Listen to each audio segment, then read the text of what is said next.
son jardin d'étranges filaments qui seraient tombés du ciel. Elle les a confiés sous constat d'huissier à un laboratoire d'analyse. Pour moi, ça vient des chemtrails, ce qu'on appelle des chemtrails, donc des épandages aériens clandestins. Donc ces traînées qu'on voit dans le ciel. Et je pense que ces filaments sont donc des résidus de ces chemtrails. D'ailleurs, c'est ce qui a été mis en avant par le laboratoire Analytica.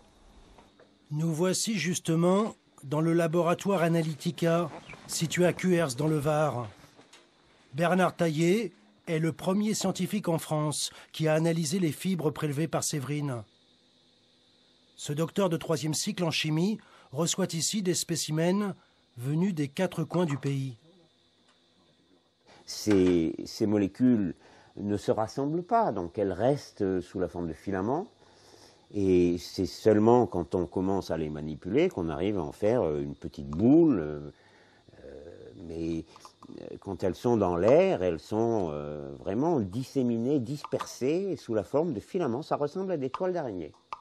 Et c'est très collant, comme vous voyez, c'est très collant. Voilà. Mais c'est pas naturel alors, si? Non, c'est manifestement artificiel, et ça, j'en suis maintenant convaincu depuis que j'ai pu faire ces analyses, parce qu'on trouve des produits qui sont d'origine industrielle, donc la question ne se pose plus. Son dernier rapport d'analyse confirme la présence de phtalates, des composés chimiques qu'on retrouve dans les emballages ménagers, les plastiques, les peintures ou les cosmétiques, des phtalates qui se révèlent très toxiques.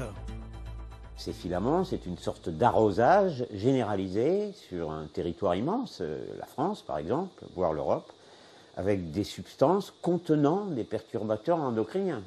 Ils perturbent notre système endocrinien, et sans notre système endocrinien, on est, enfin je vais être vulgaire, mais on est foutu, quoi. On se dérègle, on devient obèse. Une des causes de l'obésité évoquée, ce sont les perturbateurs endocriniens, une obésité qui se généralise dans les pays développés, industrialisés, où, parallèlement, la présence des phtalates se généralise aussi. Le docteur Taillé va plus loin dans ses analyses. Il s'interroge sur l'origine de ces filaments et il émet des hypothèses.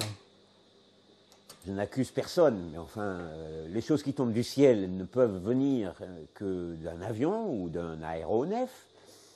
Les aéronefs utilisent des turbines.